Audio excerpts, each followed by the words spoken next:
अस्सलाम वालेकुम। मैं उम्मीद करता हूँ कि आप लोग सब खैरियत से होंगे। मेरा नाम है Abdullah Ishfaq and this is my channel commerce Abdullah.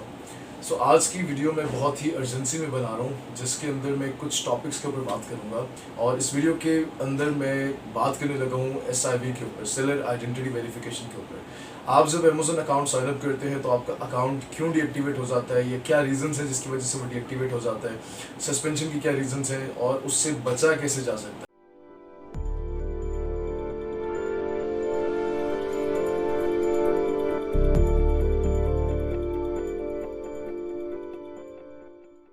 SIV के ऊपर मैं 3 चीज़ें डिस्कस करूंगा कि आप लोग के अकाउंट बंद क्यों हो रहे हैं सेलर आइडेंटिटी वेरिफिकेशन के स्टेप के ऊपर। सेकंड चीज़ कि आपके अकाउंट्स खुलेंगे कैसे, लाइक कि आप उससे अपना अकाउंट यूके का, अमेजोन यूके का अकाउंट अप्रूव कैसे करवाएंगे। और थर्ड चीज़ ये है कि आप लोगों का जब अकाउंट अप्रूव नहीं हो रहा तो उसका इम्पैक्ट क्या आ रहा है। 3 चीज़ों पर बात करने लगा हूँ। पहली चीज़ के ऊपर बात करना शुरू करता हूँ। देखिए, ये video as I told you कि मैं बहुत अर्जेंसी में बना रहा हूँ और मैं अपने घर पे नहीं हूँ, फिर भी मैं ये चीज़ मुझे ऐसा फील हुआ कि इस टाइम के ऊपर की वीडियो बनानी चाहिए। मैंने बहुत ज़्यादा यूट्यूब पे अपनी वीडियोस के नीचे कमेंट्स देखे हैं। मेरा व्हाट्सएप ग्रुप जो है उसके अंदर डेली बेसिस के ऊपर बहुत ज़्यादा एक ही इशू के ऊपर डिस्कशन हो रही होती है कि हमारा अकाउंट वेरीफाई नहीं हो रहा, हमारा अकाउंट वेरीफाई नहीं हो रहा। इस जगह के ऊपर मुझे ऐसा फील हुआ कि अभी मुझे वीडियो बनानी चाहिए ताकि बाकी लोगों को इस चीज़ का पता चले और वो अगली दफ़ा करने से पहले इन चीज़ों से बचें।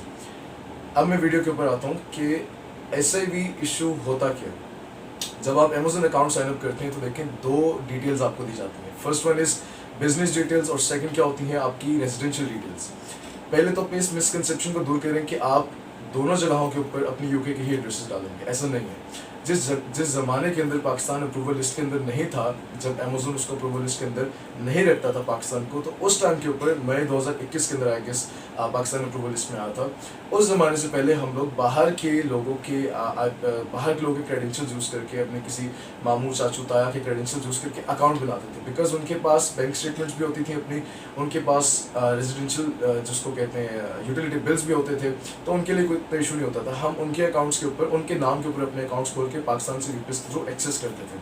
पहली चीज़ कि अभी VPS की जरूरत नहीं है, अकाउंट क्रिएशन के अंदर भी नहीं है, बाकी चलाने में भी नहीं है। As you are in the approval list कि आप पाकिस्तान अप्रूवल लिस्ट के अंदर आ चुके हैं, तो अब आप पाकिस्तान से बैठ के सेलिंग कर सकते हैं without VPS, there is no restriction.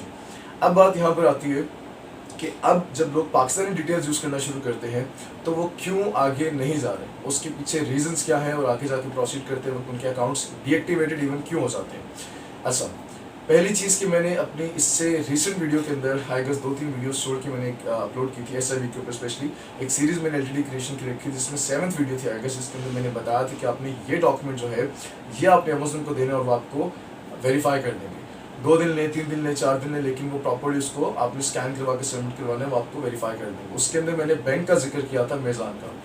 अच्छा, अब आपके अकाउंट डीएक्टिवेट क्यों हो रहे हैं, अब उसके रीज़न पे पहले आते हैं। देखिए, उस वीडियो के अंदर और मैंने फेसबुक यूट्यूब के ऊपर पोस्ट भी की थी, मैंने ये बार बार बताया था कि अपने ID कार्ड के साथ अकाउंट साइन अप मत करें। देयर इज़ अ चांस 50% के एक्सेप्ट हो जाए और ये भी है कि वो रिजेक्ट हो जाए। ID कार्ड मोस्टली रिजेक्ट हो रहा है आजकल, और पहले भी कभी एक्सेप्ट होता था कभी नहीं होता था। तो मैं ऑलवेज कहता हूँ कि आप लोग पासपोर्ट के साथ जाएँ, अपने पासपोर्ट को अपने पास रखें और उसके बाद अपने स्टेटमेंट के साथ जाएं। अपने यूटिलिटी बिल्स के ऊपर भी मत जाएं। यूटिलिटी बिल्स का भी बहुत इशू है कि हमारे जो यूटिलिटी बिल्स होते हैं उसके ऊपर भी कहीं ना कहीं उर्दू लिखी होती है। हमारे PTCL बिल, हमारा गैस बिल, हमारे इलेक्ट्रिसिटी बिल, तो उसके ऊपर उर्दू लिखी होती है और Urdu is not an accepted language to them. तो हमने इस चीज़ से बचना है, ठीक है। आप जाएँ अपनी बैंक स्टेटमेंट के साथ और जाएँ अपने पासपोर्ट के साथ। अच्छा, यहाँ तक क्लियर। अब गलती क्या होती है, जब मैंने वीडियो दी और वीडियोस के नीचे कमेंट्स आना शुरू हो गए, अब पहली चीज़ के ऊपर जब मैं बात करने लगा वो कमेंट्स कहते हैं कि हमने सेम डॉक्यूमेंट अपलोड किए, वेरीफाई नहीं हुआ। अच्छा, इवन आई वाज शॉक कि ऐसा कैसे मुमकिन है कि मैं पिछले काफ़ी दिनों से डॉक्यूमेंटेशंस बनवा के लोगों के जो मेरे पास आते थे उनसे मैं कहता था अपने क्लाइंट्स के कि आप इस तरीके से बनाएं और मुझे दें, मैं अप्रूव करवा देता हूँ। मैं अप्रूव करवाता तो वो हो जाता था, तो इनके क्यों नहीं हो रहे। अच्छा, मैंने कुछ लोगों से पूछा कि अच्छा आपके अकाउंट्स, आपने वही डॉक्यूमेंट सबमिट करवाया था, दे सेड कि हाँ हमने एक्जैक्टली वही डॉक्यूमेंट सबमिट करवाया था, बट हम लोग रिजेक्ट हो गए। तो ये मेरे लिए थोड़ी सी एक अजीब सी चीज़ थी। मैंने डॉक्यूमेंटेशन देखी तो मुझे पता चला कि मैंने उस वीडियो के अंदर जो 4-5 मेन पॉइंट्स बोले थे वो उनमें से कोई ना कोई 1 या 2 पॉइंट्स मिस होते थे। मैंने बोला था कि आपकी स्टेटमेंट जो हो, बैंक मेंटेनेंस लेटर जिसे कहते हैं, उस मेंटेनेंस लेटर के ऊपर आपका बैंक का लोगो हो। At the end of that page maintenance letter के बॉटम के ऊपर आपके बैंक का एड्रेस मेंशन हो। अच्छा, आपने स्टार्टिंग के अंदर मैंने आपको बताया था, उस वीडियो के अंदर लास्ट वीडियो में मैंने बताया था आपको एसएलवी की जो वीडियो थी कि आपके मेज़ान बैंक का जो लोगो हो वो कलर्ड हो, नीचे मेज़ान बैंक का एड्रेस लिखा हो, किसी भी बैंक का, तीन बैंक्स मैंने बताए थे, एचबीएल, मेज़ान और स्टैंडर्ड चार्टर्ड का जो बैंक है। अच्छा, अब उस स्टेटमेंट के ऊपर आपकी डेट लिखी हुई हो, डेट के बाद आपका नाम लिखा हो, आपका सीएनआईसी नंबर लिखा हो और आपका रेजिडेंशियल एड्रेस लिखा हो, रेजिडेंशियल एड्रेस आपका लिखा हो, आपका सीएनआईसी नंबर लिखा हो और आपका नाम लिखा हो। ये तीन चीज़ें आपकी उस पर लिखी होनी चाहिए और वहाँ पर जो उसके ऑपरेशनल मैनेजर है या कोई भी उनके स्टैम्प हो और सिग्नेचर हो और मेज़ान बैंक का लोगो के साथ भी, यानी लोगो वाला पेपर हो वो प्रिंटेड कलर्ड और उसके ऊपर एक स्टैम्प भी होनी चाहिए, जो ब्लू कलर की स्टैम्प होती है वो भी होनी चाहिए। ये डॉक्यूमेंट लेके आए, क्यों नहीं एक्सेप्ट होता, मैं जिम्मेदार हूँ, मैंने उस वीडियो के अंदर ये चीज़ बताई थी। अच्छा, अब लोगों ने क्या किया है, जब मैंने उनके डॉक्यूमेंटेशन से करना शुरू किया तो मुझे पता चला कि उनके डॉक्यूमेंट्स के अंदर या तो जो एड्रेस है उसकी सीक्वेंस ही गलत है,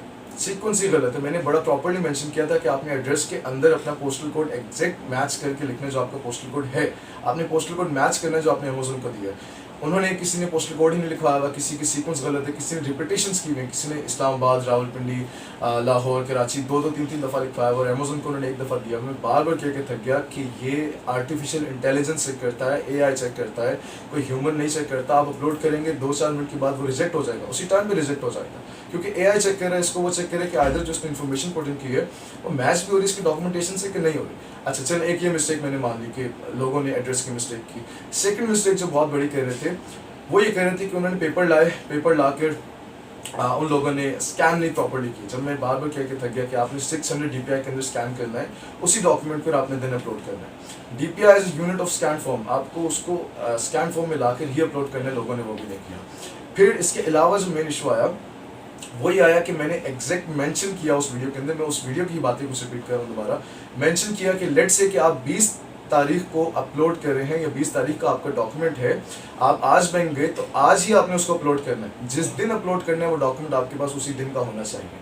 आई डोंट नो इसके पीछे क्या रॉकेट साइंस है, क्या चक्कर है, लेकिन मैंने इस चीज़ को एक्सपीरियंस किया। मैंने इसीलिए लोगों को बताया कि आप लोग भी इस चीज़ को करें, आपका डॉक्यूमेंट जो है आज अगर 20 तारीख है तो 20 तारीख को डॉक्यूमेंट बनवाएं और 20 ही तारीख को अपलोड करें। फिर मैंने ऊपर से एक एक्स्ट्रा चीज़ भी बताई कि यूके आपसे 4 घंटे पीछे है, आपने उनके टाइम के, जब उनका ऑपरेशनल टाइम होगा, उनका जो वर्किंग आवर होता है, आपने उनके 8 बजे होंगे, आपके 12 बजे होंगे, तो आपने 12 से 1 के दरमियान अपलोड करना है ताकि उनका वर्किंग टाइम शुरू हो जाए। अच्छा, लोगों ने उसके ऊपर भी इम्प्लीमेंटेशन की, लेट से की, नहीं की, जो कुछ भी किया, मुझे इनबॉक्सेस आते रहे कि जी हमने एग्जैक्ट ये चीज़ की और हमारा अकाउंट वेरीफाई नहीं हुआ।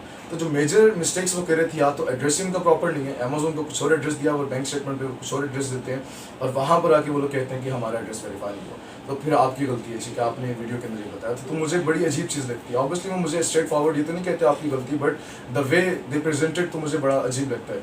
मुझे कुछ दिनों पहले एक मैसेज आता है कि मैंने बैंक स्टेटमेंट अपलोड किया, मेरा अकाउंट डीएक्टिवेटेड हो गया। मैंने पूछा अकाउंट बैंक स्टेटमेंट सेंड करें, उसकी बैंक स्टेटमेंट के अंदर एड्रेस मेंशन ही नहीं था। यार उन्होंने वेरीफाई ही एड्रेस को करना है, आपकी मेज़ान बैंक को तो वेरीफाई नहीं करना है कि आपकी कितना इसके अंदर बैलेंस पड़ा है बैंक के अंदर, वो चीज़ तो वेरीफाई नहीं करनी उन लोगों ने। फिर मुझे एक और मिस्टेक समझ में आती है, लोगों की मिस्टेक समझ में आती है कि वो ई स्टेटमेंट्स क्यों अपलोड कर देते हैं। मैंने कहा है कि पाकिस्तान की कोई भी ई स्टेटमेंट जो है वो अपलोड नहीं करनी है, इलेक्ट्रॉनिक स्टेटमेंट जो है वो अपलोड नहीं करनी है, जो डाउनलोडेड स्टेटमेंट्स होती हैं। आपने स्कैन कॉपी निकलवानी है, सॉरी एक पेपर निकलवाना है, उसको स्कैन करवाना है, देन आपने उसको डॉक्यूमेंट को अपलोड करना है। इसके बाद क्या होता है कि मुझे फिर तरह तरह के मैसेज आते हैं कि हमसे क्या गलती होगी, हमने आईडी कार्ड के ऊपर किया था। चलें, इसको मैं मानता हूँ कि लोगों को इसका नहीं अवेयरनेस नहीं थी, स्टिल मैंने इसका बताया था कि आपने जाना है जब भी पासपोर्ट के साथ जाना है। आगे जाके उनकी मिस्टेक्स क्या है, मैं बार बार क्या थक गया, नया पे is not accepted, Payeer is not accepted, Payeer accepted था। मैंने खुद अकाउंट्स खोले, पेनियर के थ्रू खुल जाते हैं, बट इस टाइम के ऊपर एक्सेप्टेड नहीं था। और अभी आज के दौर में अगर मेज़ान एक्सेप्ट हो रहा है, मैं नहीं जानता कब तक एक्सेप्ट हो रहा है, कब तक नहीं, 2 महीने तक, 3 महीने तक, साल तक, एक टाइम आएगा आई गेस इस तरीके से हम लोग एक चीज़ के पीछे पड़ जाते हैं, ये भी रिजेक्ट होना शुरू हो जाएंगे। अभी मैंने रिसेंटली आज भी एक अकाउंट वेरीफाई किया और उसी के थ्रू किया है, मेज़ान की स्टेटमेंट के थ्रू। तो इसीलिए मैं थोड़ा सा था कि मैं लोगों को बताऊं कि आप लोग मिस्टेक्स क्या करें, अपने एड्रेस को एड्रेस एग्जैक्ट लिखें जो आपने अमेजोन को दिए विद पोस्टल कोड, वही डेट डालें और जिस डेट पे आपने अपलोड करना है। और इसके बाद उस मोस्ट इंपॉर्टेंट थिंग कि आपने उस डॉक्यूमेंट को 600 DPI के अंदर स्कैन करवाना है। अगर ये 4-5 चीज़ों के ऊपर आप चल रहे हैं, बैंक का कलर्ड लोगो है और बैंक का नीचे एड्रेस लिखा है, आपका प्रॉपर एड्रेस लिखा है, आपका नाम, आईडी कार्ड नंबर और एक स्टेटमेंट मेंटेनेंस लेटर एक अच्छी सी बनी हुई है, तो आपका रिजेक्ट नहीं हो सकता। यहाँ पर अब मैं सेकंड केस के ऊपर बात करता हूँ। सेकंड केस मैंने जिक्र किया थोड़ा सा ब्रीफली कि आप एक्सेप्ट कैसे करवा सकते हैं। जो मैंने सारे सिनेरियोज बताए कि आपका बैंक लोगो हो, आपका बैंक का एड्रेस हो, आपका address properly with postal code लिखा हुआ हो, आपके बैंक मैनेजर का सिग्नेचर और स्टैंप लगा हुआ हो, मेज़ान बैंक का स्टैंप लगा हुआ हो, और वो उसी डेट के ऊपर हो जिस डेट के ऊपर आपने उस डॉक्यूमेंट को अपलोड करना है। इस तरीके से आप लोग बच सकते हैं। अब बचेंगे कहाँ पर नहीं आप, अब वो सुनिए। मैंने बताया कि आपकी आपका अगर अकाउंट, ये मैंने लास्ट वीडियो में जिक्र कर चुका हूँ मैं, अगेन मुझे बताना पड़ा है, अगर आपका अकाउंट 2 से 3 दफ़ा रिजेक्ट हो चुका है तो मेरे पास इसका सॉल्यूशन नहीं है कि अगर 3 दफ़ा रिजेक्ट हो गया और आपको ऑप्शन दे रहे हैं कि आप अपलोड करें डॉक्यूमेंट और हम खोल देंगे। 3 दफ़ा रिजेक्टेड अकाउंट्स मैंने लास्ट वीडियो में बताया था कि जिस तरीके से आप अपील लिखते हैं, मैंने बार बार जिक्र किया कि अपील का भी टाइम होता है, कि एक टाइम आता है वो आपकी किसी भी अपील का रिस्पॉन्ड नहीं करते। उसकी रीज़न ये होती है कि आपको एक प्रॉपर वे दिया जाता है कि आप अपना अपील को लिखें जो डीएक्टिवेटेड अकाउंट्स हैं, या लेट से डीएक्टिवेटेड नहीं है, रिजेक्टेड अकाउंट्स है, कि आपको कहते हैं कि आपको ऑप्शन दे रहे हैं दोबारा डॉक्यूमेंट अपलोड करें, आपके जो डॉक्यूमेंट्स हैं हमने रिजेक्ट कर दिए। तो वो 3 दफ़ा जब चला जाता है उसके थ्रू, तो वो समझता है कि फ्रॉडुलेंट एक्टिविटी हो रही है, तो वो आपका अकाउंट परमानेंटली बंद कर देता है। इस टाइम के ऊपर मैं आप लोगों को एक वो कहता हूँ कि मुझे साल सवा साल हो गए इस काम के अंदर, एसएवी के ऊपर इश्यूज़ के ऊपर काम करते हुए। मैंने सेलर आइडेंटिटी वेरिफिकेशन के अकाउंट्स को बहुत ही रेयरली खुलते हुए देखा है, जो एसआईवी के अंदर फंसते हैं, जो सस्पेंड हो जाते हैं आइडेंटिटी वेरिफिकेशन के अंदर, मैंने इनको बहुत रेयरली खुलते हुए देखा है। अगर इस टाइम के ऊपर इन स्टेटमेंट्स के थ्रू कोई अकाउंट खोलता है या किसी भी स्टेटमेंट के थ्रू खोलता है तो मुझसे कांटेक्ट करें, मैं उनको प्रॉपर्ली मेंशन करके बताऊंगा कि इनका अकाउंट इन स्टेटमेंट से खुला है। वो मुझसे प्रॉपर्ली बात करें कि मैंने अपने रिजेक्टेड जो सस्पेंडेड अकाउंट्स हैं, फिर सुन लें मैं सस्पेंडेड अकाउंट्स की बात कर रहा हूँ, कि मैंने इन सस्पेंडेड अकाउंट्स के साथ सस्पेंड हो गया था, मेरा अकाउंट डीएक्टिवेट हो गया था, मैंने डॉक्यूमेंट दिया, इनको मैंने अपील्स लिखी और वो मेरा अकाउंट खुल गया यूके का, तो मैं उसको क्रेडिट भी दूंगा, मेंशन भी करूंगा। बहरहाल मुझे अभी तक कोई जो ऐसे भी स्टेज का रिजेक्टेड अकाउंट है वो दोबारा खुलते हुए नजर नहीं आया। फर्स्ट थिंग इज कि आपने अपने डॉक्यूमेंट्स को ऑन टाइम रेडी रखना है। पहली दफ़ा रिजेक्शन आ गई है, कोई मसला नहीं है, सेकंड टाइम आपका बैंक मेंटेनेंस लेटर तैयार हो, एग्जैक्ट उसी डेट का अपलोड हो और वो आप लोगों के पास एक्सेप्ट हो जाएगा। सेकंड चीज़ क्या है कि आपका अगर 2 दफ़ा रिजेक्शन आ जाती है फिर भी चल जाएगी, अगर 3 दफ़ा रिजेक्शन आती तो आप प्रिपेयर हो सके, अगली दफ़ा आप जो मर्जी डॉक्यूमेंट अपलोड करें, ठीक करें गलत करें, आपकी रिजेक्शन पक्की और अकाउंट एक्टिवेशन पक्का है। 3 से 4 से 5 दफ़ा हार्डली, मिनिमम 3 होते हैं, कभी कभी 5-6 दफ़ा भी हो जाता है कि आप अपलोड करो तो वो रिजेक्शन नहीं देता, तो मैक्सिमम 5वीं या छठी टास्क के ऊपर जाके, बारी के ऊपर जाके वो आपके अकाउंट को डीएक्टिवेट कर देते हैं और there is no option left है। तो कहने का मतलब ये है कि आप लोग शुरू से ही ठीक तरीके से चलें तो आगे कोई मसला नहीं होगा। मुझे इस चीज़ बहुत बुरी लगी, मुझे कुछ लोगों ने जब इनबॉक्स करके बोला कि अकाउंट डिएक्टिवेट हो गया, आपकी वीडियो देखी तो मुझे बड़ा बुरा लगा। रीज़न जब मैंने उनसे, मैं सबके मैं मनवाता हूँ, इनबॉक्स करवाता हूँ कि आपको जो डॉक्यूमेंट आपने अपलोड किया था पीडीएफ फॉर्म, वो मुझे सेंड कर दें। वो सेंड करते हैं, किसी का एड्रेस मैच नहीं कर रहा, किसी की डेट मैच नहीं कर रही, किसी की स्कैन फॉर्म ही नहीं है, किसी का बैंक अलाइड है या कोई और है या थर्ड। मैं अभी तक 3 बैंक्स के ऊपर कॉन्फिडेंट हूँ, मैं इनका नाम ले दिया, मेज़ान, एसबीएल और स्टैंडर्ड चार्टर्ड, जो इन बैंक्स के ऊपर मैं कॉन्फिडेंट हूँ। अगर कोई और किसी और बैंक के ऊपर कॉन्फिडेंट ट्राई करें, बहरहाल उनकी एक्सेप्ट नहीं हो रही। कोई किसी और बैंक की स्टेटमेंट ले आते हैं, किसी का पैटर्न कुछ और है, जो मैंने वीडियो में पैटर्न दिखाया वो कुछ और है। तो मुझे इस चीज़ के ऊपर बड़ा एक अजीब लगा कि ये बताने का मकसद मुझे अच्छा नहीं लगा इस चीज़ का। एनीवेज आगे जाते हैं। अब हम तीसरी चीज़ के ऊपर बात करते हैं कि इसका इम्पैक्ट क्या पड़ा इस टाइम के ऊपर। देखें, मुझे मैसेज आए, अभी भी आते हैं कि हमने आपकी वीडियो देखी थी और हमने देखने के बाद एग्जैक्ट वही डॉक्यूमेंट तैयार किया, आप चेक कर लें कि डॉक्यूमेंट ठीक है। मैं कहता हूँ हाँ ठीक है, गो ऑन, चले जाओ उसके साथ। अपलोड करते हैं, 2 से 3 दिन के बाद मुझे मैसेज आता है कि हमारा अकाउंट वेरीफाई हो गया। ऐसे लोग ना कमेंट्स कर रहे होते हैं वीडियोस के नीचे, ऐसे लोग ना ग्रुप में बता रहे होते हैं, ना किसी को बता रहे होते हैं कि हमारा तो इस तरीके से खुला, वो सफ़े हस्ती से गायब हो जाते हैं, बिल्कुल गायब हो जाते हैं। और वो लोग जिनके डॉक्यूमेंट्स प्रॉपर होते ही नहीं है, पूरी वीडियोस देखते ही नहीं है, आधी वीडियो देखी, आधी अपने माइंड में खुद ही क्रिएट की, किसी भी बैंक गए, डॉक्यूमेंट उठाया, अपलोड किया, रिजेक्ट हुआ और आपको कमेंट कर दिया आपकी वीडियो देख के डॉक्यूमेंट रिजेक्ट हो।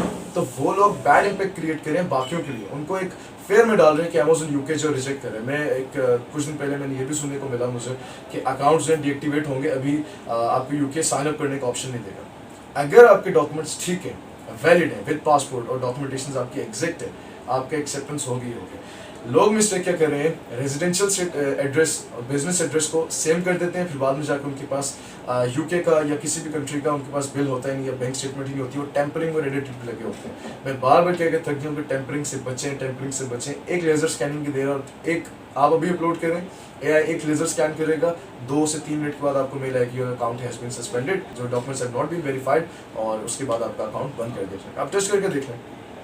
तो इन शॉर्ट, नया पे नियर या किसी भी बैंक की स्टेटमेंट नहीं चल रही इस टाइम के ऊपर। आज से साल बाद शायद आप वीडियो देखेंगे तो शायद उस टाइम के ऊपर ये स्टेटमेंट्स वर्किंग करना शुरू कर दें, उस टाइम पे शायद मेज़ान न करे। राइट नाउ इस टाइम के ऊपर ये स्टेटमेंट्स नहीं चल रही, ठीक है। फिर लोगों का मसला क्या है कि ई स्टेटमेंट्स के साथ काम करें, अपने बैंक की मोबाइल से स्टेटमेंट डाउनलोड की अपलोड कर दिया, तो इन चीज़ों के साथ वर्क नहीं करेगा। तो मुझे इस टाइम के ऊपर फील हुआ कि जो लोग जिनके अकाउंट्स अप्रूव हो रहे थे वो मुझे इनबॉक्स तो करते हैं कि हमारा अकाउंट अप्रूव हो गया और सब कुछ हो गया, thank you and this and that. फिर वो सफ़र से गायब हो जाते हैं, ना वो कमेंट करके लोगों को बताते हैं कि हाँ हमने ये चीज़ की थी, हमने वो चीज़ की थी, तो हम इसी से कैसे निकले, वो कुछ नहीं करते। और जो लोग जिनके वैलिड डॉक्यूमेंट्स नहीं होते वो लोग आकर मेंशन कमेंट करते हैं, इनबॉक्स में बात करते हैं और ग्रुप में बात करते हैं कि देखो हमारे अकाउंट रिजेक्ट हो गए। तो जो बाकी के 30, 40, 50, 60, 70 लोग जो हैं वो कंफ्यूज हो जाते हैं, वो इस फेयर में आ जाते हैं कि यार अभी हम काम नहीं कर रहे, अभी ऐसा है कि फिर हम अकाउंट्स नहीं बनाते, अभी ये अभी वो। तो इस चीज़ के अंदर हमने इन चीज़ों से बचना है। जैसे मैंने बताया कि मैं घर पे नहीं था और अभी भी मैं घर पे नहीं हूँ, मैंने एक प्रॉपर एक अरेंजमेंट करके मैं बैठा, मैंने कहा मेरे पास कोई सेटअप नहीं था तो इधर बैठ के मैं एक वीडियोस बना लूँ जिसके ऊपर मैं लोगों को फ़ौरन बता दूँ कि इसमें मसला क्यों आ रहा है और कैसे बचना है। तो इन शॉर्ट इस वीडियो के अंदर मैं यही बताऊँगा, आप लोगों ने अगर आपकी स्टेटमेंट एग्जैक्ट है तो ही जाएँ और वरना मत जाए। मेरा ग्रुप का लिंक मैं डिस्क्रिप्शन में डाल दूंगा, आप ग्रुप में बात करें, ग्रुप में मेंशन करें, ग्रुप में डॉक्यूमेंट शेयर करें आप कि हाँ हम ये डॉक्यूमेंट अपलोड करने लगे, आइदर इट इज़ गुड और नॉट, और उसके बाद आपको बता देंगे कि हाँ ये ठीक है, आप अपलोड कर दें। अगेन 3 से 4 दफ़ा रिजेक्टेड अकाउंट आएगा मेरे पास और वो मुझे कहेगा कि 5वीं दफ़ा मैंने आपको डॉक्यूमेंट अपलोड किया, अकाउंट बंद हो गया। I am not responsible for that. आपके 3-4 दफ़ा अकाउंट रिजेक्टेड है, I am talking about the accounts जो कि पहली दफ़ा रिजेक्ट हुए हैं या पहला ही अकाउंट अभी पहला ट्राई उन लोगों का, मैं उनके लिए बात कर रहा हूँ, उनके अकाउंट्स वेरीफाई ईजिली हो जाते हैं। अच्छा, अब लास्ट बात करने लगा मैं, उसके बाद वीडियो की एंडिंग करते हैं। कुछ लोगों का कहना है कि हमारे बैंक्स हमें ये मेंटेनेंस लेटर नहीं देते या हमारा कोई और इशू है या वगैरह वगैरह। तो देखें इस चीज़ के ऊपर तो मैं या कोई भी बंदा आपके साथ आकर हाथ पे करके आकर आपके बैंक जाकर आपके मेंटेनेंस लेटर के ऊपर एड्रेस नहीं लिखवा सकते, क्योंकि मेंटेनेंस लेटर के ऊपर वो एड्रेस नहीं लिखते। इस बात का मैंने बार बार बताया था अपनी वीडियो में, और बताया था कि आपने उनको कुछ भी कह के बात करनी है, लाइक कि मैं यूके एम्बेसी में सबमिशन करवानी है, मैंने कुछ भी कह के आप करवा सकते हैं, क्योंकि उनको इन चीज़ों का प्रॉपरली नहीं नॉलेज कि ये चीज़ क्यों है। तो अब अगर आप आके मुझे कहते हैं कि उन्होंने निकाल के नहीं दिया, तो अब आप इसका कोई हल बताएं। मैं तो बैंक मैनेजर नहीं हूँ कि मैं आपको उसका हल बताऊँ, आप अपने अकाउंट के ऑनर हैं और आपको इस चीज़ का पता होना चाहिए कि मैंने अपने अकाउंट को किस तरीके से आगे लेके जाना है। तो I am not responsible for that कि आपका बैंक अगर निकाल के नहीं दे रहा है, आपके ऊपर डिपेंड करता है, आपकी कन्विंसिंग पावर पर डिपेंड करता है कि आप किस तरह से उन्हें कन्विंस करते हैं और अपनी स्टेटमेंट्स को तैयार करते हैं। सिंपल सी ये बात थी। अगेन मेज़ान के साथ जाना है, HPL के साथ जाना है, स्टैंडर्ड चार्टर्ड के साथ जाना है, तीनों के साथ जाना है, तो you are good to go. Otherwise अपनी रिस्पॉन्सिबिलिटी पे काम करें, और अगर किसी का कोई वेरिफिकेशंस होती हैं तो आप मुझे बताएं, मैं I give credit to that person और उसको मेंशन करके। और जिनके अकाउंट्स अभी तक बंद हैं, मैं बता रहा हूँ कि अपील करें, अपने डॉक्यूमेंटेशन सबमिट करते रहें। अगर खुल गया वेल एंड गुड, अगर नहीं खुला तो इसका मुझे पता है, क्योंकि साल डेढ़ से मैं भी देख रहा हूँ कि अकाउंट्स ऐसे भी फंसते हैं जो सेलर आइडेंटिटी वेरिफिकेशन में फंसते हैं, वो नहीं खुल रहे। तो अगर जिनके अकाउंट सस्पेंड हो गए उनके लिए सिर्फ इतना ही है कि थोड़े से और पैसे लगा कर, ये आपके लिए एक्सपीरियंस हो गया किसी और फैमिली मेम्बर के नाम के ऊपर अकाउंट साइन अप करने। अब आपको इतना पता चल गया होगा इस टाइम तक कि क्या क्या डॉक्यूमेंटेशन के साथ जाना चाहिए था और क्या क्या नहीं। So this is the end of the video. अगर वीडियो के अंदर कोई चीज़ बुरी लगी है, कोई बात मेरी ठीक नहीं लगी, या आपको मेरा इसमें बात करने का वे हार्श लगे, तो उसके लिए आई एम वेरी सॉरी। और अगर वीडियो अच्छी लगी तो थैंक यू वेरी मच। मिलते हैं नेक्स्ट वीडियो के अंदर में इंशाल्लाह। बहुत जल्दी LLC के ऊपर, ट्रेडमार्क के ऊपर, brand registration for UK US और ऐसी लीगल सर्विसेज जो कि ऐसे आम नहीं सिखाई जाती, मैं उनके ऊपर बहुत जल्द वीडियोस लेके आ रहा हूँ। और तब तक अपना और अपने चैनल का ख्याल रखिएगा। थैंक यू वेरी मच जी, अल्लाह हाफिज़।